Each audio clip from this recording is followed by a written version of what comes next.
ആലപ്പുഴയിൽ നിന്ന് 2 കോടി രൂപയുടെ ഹൈബ്രിഡ് കഞ്ചാവ് പിടികൂടിയതിൽ ഒരാൾ കൂടി അറസ്റ്റിൽ. ചെന്നൈയിൽ നിന്നാണ് ഹൈബ്രിഡ് കഞ്ചാവ് കേസിലെ 3ാം പ്രതി സുൽത്താൻ പിടിയിലായത്. ഇയാളാണ് ഈ കേസിന്റെ മുഖ്യകണ്ണിയെന്നാണ് ഇപ്പോൾ അന്വേഷണ സംഘം വിലയിരുത്തിയിരിക്കുന്നത്.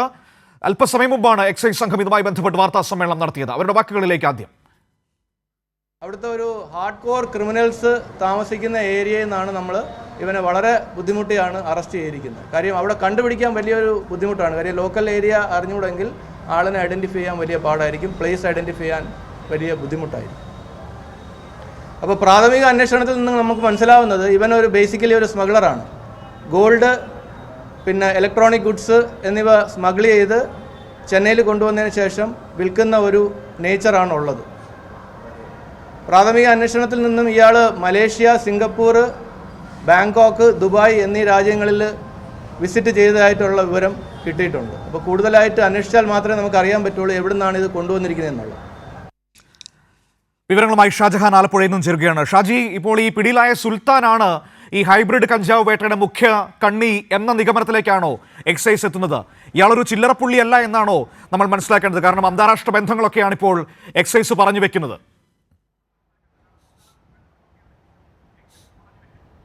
തീർച്ചയായിട്ടും മനു, ഇയാൾ കേരളത്തിലേക്ക് മയക്കുമരുന്നും അതോടൊപ്പം തന്നെ കേരളത്തിലേക്ക് മാത്രമല്ല ഇന്ത്യയിലേക്ക് സ്വർണം കടത്തുന്നതും സ്മഗ്ലിംഗ് ചെയ്യുന്നതിലും പ്രധാന പങ്ക് വഹിക്കുന്ന ഒരു വ്യക്തിയാണ് ഇപ്പോൾ എക്സൈസ് പിടികൂടിയിരിക്കുന്നത്. കഴിഞ്ഞ ദിവസം വളരെ സാഹസികമായിട്ടാണ് ഇയാളെ പിടികൂടിയത്. കാര്യം ഇയാൾ കുറേ അധികം ക്രിമിനലുകൾ പാർക്കുന്ന ഒരു സ്ഥലത്ത്, ചെന്നൈയിലെ ഒരു സ്ഥലത്ത് ഒളിവിൽ കഴിയുകയായിരുന്നു. എക്സൈസ് സംഘം നേരിട്ടെത്തിയാണ് അവിടെ നിന്നും പോലീസിൻ്റെ സഹായം പോലും, തമിഴ്നാട് പോലീസിൻ്റെ സഹായം പോലും ഇല്ലാതെ ഇയാളെ പിടികൂടിയത്. ഇയാളെ ഇപ്പോൾ അല്പസമയത്തിനകം കോടതിയിൽ ഹാജരാക്കും. എന്തായാലും ഈ കേസുമായി ബന്ധപ്പെട്ട് സുൽത്താന എന്ന് പറയുന്ന ഇയാൾ, സുൽത്താൻ അലി അക്ബർ എന്നൊക്കെയാണ് ഇദ്ദേഹത്തിൻ്റെ പേര്. പക്ഷേ ഇനിയും വരും ദിവസങ്ങളിലെ കൃത്യമായിട്ട് ഇയാളുടെ വിവരങ്ങൾ എക്സൈസിൻ്റെ ഭാഗത്തു നിന്നുണ്ടാകുകയുള്ളൂ. ഇപ്പോൾ അല്പസമയം മുൻപാണ് ഇയാളെ ആലപ്പുഴയിൽ എത്തിക്കുകയും അതിനുശേഷം പെട്ടെന്ന് തന്നെ സമയപരിധി കഴിയുന്നതിന് മുൻപ് തന്നെ കോടതിയിൽ ഹാജരാക്കുകയും ചെയ്തത്. കേരളത്തിലേക്ക് വ്യാപകമായ രീതിയിൽ ഹൈബ്രിഡ് കഞ്ചാവുകൾ സിനിമാ മേഖലയിൽ എത്തിക്കുന്നതിലും ഇയാൾക്ക് പങ്കുണ്ട്. അതിൻ്റെ ഭാഗമായിട്ട് തന്നെ സിനിമാ മേഖലയിൽ 2 നടന്മാരുടെ പേര് വിവരങ്ങൾ പുറത്തു വന്നിരുന്നു. അവരെ അടുത്ത ദിവസം തന്നെ ചോദ്യം ചെയ്യാൻ വിളിപ്പിക്കും. അതിനുശേഷം നിലവിൽ ഈ കേസുമായി ബന്ധപ്പെട്ട് 3 പേരെ പോലീസ് അറസ്റ്റ് ചെയ്തിരുന്നു. അവരെയും അടുത്ത ദിവസം തന്നെ പോലീസ് കസ്റ്റഡിയിൽ വാങ്ങി. ഇവരെ 4 പേരെയും ഒരുമിച്ചിരുത്തിയായിരിക്കും പോലീസ് ചോദ്യം ചെയ്യുക. ഈ ചോദ്യം ചെയ്യലിൽ നിന്നും കൂടുതൽ വിവരങ്ങൾ ലഭിക്കും. എന്തായാലും ഈ കേസുമായി ബന്ധപ്പെട്ട് കൂടുതൽ പ്രതികളെ ഇനിയും പിടികൂടാനുണ്ട് എന്നുള്ളൊരു സൂചന തന്നെയാണ് എക്സൈസിൻ്റെ ഭാഗത്തു നിന്ന് നമുക്ക് ലഭ്യമാകുന്നത്. ഇപ്പോൾ പിടിയിലായിട്ടുള്ള സുൽത്താൻ ഈ കേസുമായി ബന്ധപ്പെട്ട് വളരെ നിർണായക ബന്ധമുണ്ട്. ഇയാളാണ് ഇതിൻ്റെ പ്രധാന കണ്ണി. ഇയാളാണ് മയക്കുമരുന്നുകൾ മറ്റ് രാജ്യങ്ങളിൽ നിന്നും കേരളത്തിലേക്ക് കൊണ്ടുവരുന്നത്. അങ്ങനെ കൊണ്ടുവരുമ്പോൾ ഏതെങ്കിലും തരത്തിലുള്ള ബന്ധങ്ങളോ സഹായങ്ങളോ ഒക്കെ തന്നെ കിട്ടിയിട്ടുണ്ടോ എന്നും പരിശോധിക്കും. എന്തായാലും ഫോറൻസിക്കിൻ്റെ പരിശോധനയ്ക്ക് ഇദ്ദേഹത്തിൻ്റെ മൊബൈലുകളും ഇദ്ദേഹത്തിൻ്റെ മറ്റു കോളുകളും ഒക്കെ തന്നെ വിധേയമാക്കും. അതിനുശേഷമായിരിക്കും കൂടുതൽ വിവരങ്ങളിലേക്ക് എക്സൈസ് സംഘം പോവുക.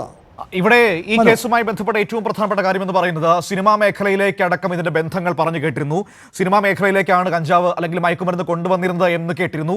ചില പ്രധാനപ്പെട്ട താരങ്ങളുടെ പേരടക്കം ഈ കേസിലേക്ക് വരികയും ചെയ്തതാണ്. അവർക്ക് ഈ സുൽത്താനുമായി നേരിട്ട് ബന്ധമുണ്ടോ, നേരിട്ട് ഇടപാടുകൾ നടത്തിയിട്ടുണ്ടോ എന്നതടക്കമുള്ള വിശദമായ പരിശോധനയിലേക്കാണോ എക്സൈസ് ഇനി കടക്കുന്നത്?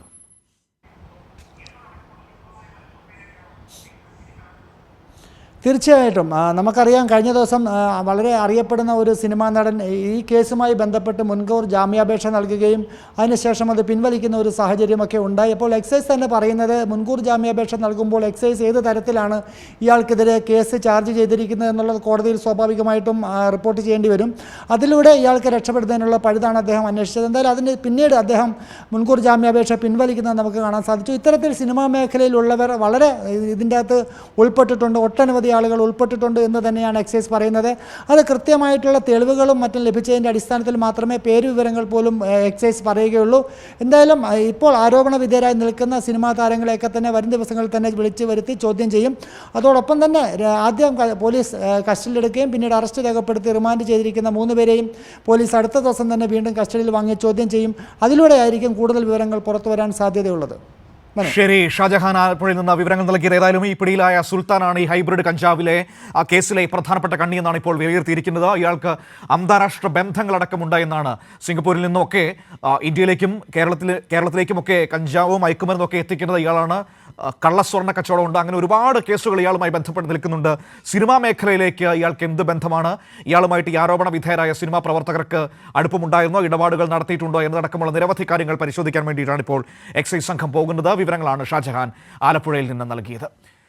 തിരുവനന്തപുരത്ത് സിനിമാ പ്രവർത്തകരിൽ നിന്നും കഞ്ചാവ് പിടികൂടി. സ്റ്റണ്ട് ആർട്ടിസ്റ്റായ തമിഴ്നാട് വേലൂർ സ്വദേശി മഹേശ്വരനിൽ നിന്നാണ് കഞ്ചാവ് പിടിച്ചത്. രഹസ്യ വിവരത്തിന്റെ അടിസ്ഥാനത്തിൽ സ്റ്റേറ്റ് എക്സൈസ് എൻഫോഴ്സ്മെന്റ് സ്ക്വാഡാണ് പരിശോധന നടത്തിയത്. തിരുവനന്തപുരത്ത് ചിത്രീകരണം പുരോഗമിക്കുന്ന മലയാള സിനിമയിൽ ഇവർ പ്രവർത്തിച്ചു വരികയായിരുന്നു. പ്രതികൾ താമസിച്ചിരുന്ന തൈക്കാടുള്ള ഹോട്ടലിൽ നിന്നാണ് കഞ്ചാവ് പിടിച്ചത്.